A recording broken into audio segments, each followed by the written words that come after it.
Tetoni Shienge Kevin Munene na Kenneth Muthuri ni makinyitwe koti ya Maua mbere ya mugambithania Ken Muchiri makiringithaniwa na kugwata utae kana gakari ka miaka 5 na muronto wa gwitia aciari ma mwana uyu besha ni kenda mamurekeria. Mwana uyu arerekana aurire ari kanithani nteresi ya kiraone Jumamosi shunkoni nukinyitie mabisa maborisi ndikiri nteresi antobetwe kuria athuganirwa mama marabithite mwana uyu. Umu athugani ruanetikiriti nditango na kurombo rekeri ori uyu ungi akanite Marion Karugi na rari koti gatariri.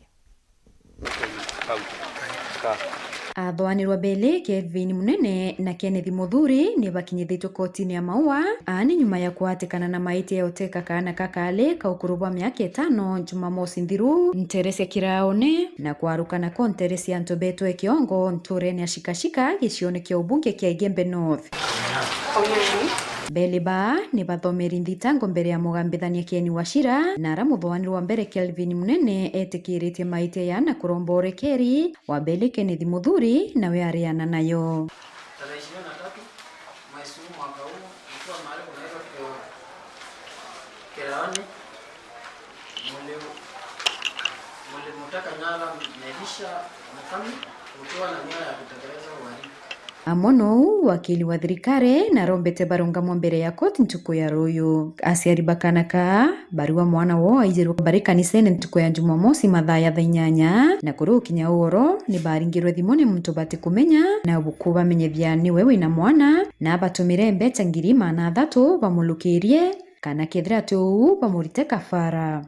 Twewita kanisene mathaa ya 7:30 twarike kuria lunch na totonya kanisene thaa 8 mwana wakwa na umbire kwithirwa akijwa ni antu bati kumenyekana na kwikinya mathaa ya 10:00 itieri ndanjirie kuringirwa thimu ni antu bau bandingira thimu bambiri bo baena mwana na ngui yo ikafara baruta bambirire barenda mbesa 3,000 kethira inkwenda kuona mwana wakwa ari moyo mukuru wakwa nejire ndone mbalanya opaka ngari au ndone mbalanya mbetherie u iwe mbalanya nekirite thimu tu na kwaria thimu ndaita itotune kwawe na thimu ira yumuringira ndathikirie bo akwirwa thimu ira yari vitisho aki inkomya nusu wa mwana na mwana nyomo swate otimuona oni onde na mwana na thai ndemero na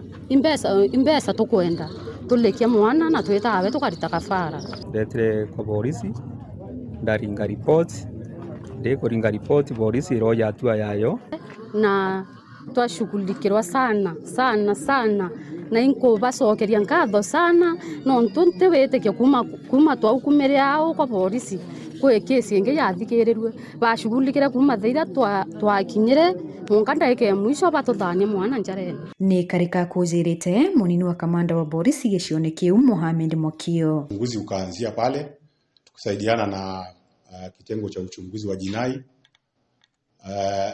ikatuelekeza kwa mmoja wao ambaye mwendeshaji pikipiki mmoja ambaye ndio alimchukua ile mtoto kutoka ile kanisa Kiraone na akampeleka katika eneo lingine linaitwa Shikashika, kijiji cha Shikashika upande wa Igembe North. So pale alituelekeza mpaka pale mahali na yule mtoto akapatikana pale. Alipatikana katika afya nzuri. Lakini katika uchunguzi wetu ulionekana kwamba wale ambao walihusika ni wawili. Kuna huyu mwendesha bodaboda na mwingine ambaye tuko naye tayari na wako katika wampelekwa kotini ili kujibu mashtaka ya kuteka nyara. Na riri karikaria mbere mwiri ojojo embe kamanda Mwakio na kuromba aciari ati ni bamenyerera nabo. Hichi ni kisa ambacho kimetokea katika ile eneo la Igembe Kusini na sio visa vingi kama hivyo ambavyo vimeripotiwa. So ningependa kuomba wananchi wa eneo hili waweze kuchunga watoto wao, sababu inaonekana kumekuwa na ujambazi ambao unaendelea ukibadilika kila kukicha. Kwa hivyo ni muhimu tuangalie watoto wetu ili tuweze kukabiliana na hawa twana tutwingi tukumba kuiza tukijwa na tonge tukaona tukwete na kuinya tumwe tutikuonwa ugu aciari bagambe kwitha bakimenyera twana. Family ici ikiromba thwanirwe kujukirwe italia kiwatho kamanda Mwakio na kurita mukana jo murito kiri barabomba kwithwa bene thwaniare kubwithio ntu ya bu akiwa buru baririto. Brandi ringienda kuromba through court ni bayukirie atua kuringana na sheria nontu ni bubwi sana kwithwa buteka ana bantu na ukombo tuika wibatisia uturo bo. Ile eneo la Igembe Kusini si eneo ambalo tutaruhusu visa kama hivyo kuendelea kufanyika. Hicho ni cha kwanza na tuliweza kukitibua na hakuna kingine ambacho tutaruhusu kifanyike. Tutatumia mbinu zote ambazo zinawezekana ili kuhakikisha kwamba mambo hayo hayafanyiki katika eneo hili. Mkiripotera Weru TV kuma koti ya Mau Igembe South, Mbita wa Marion Karugi wa Kenya.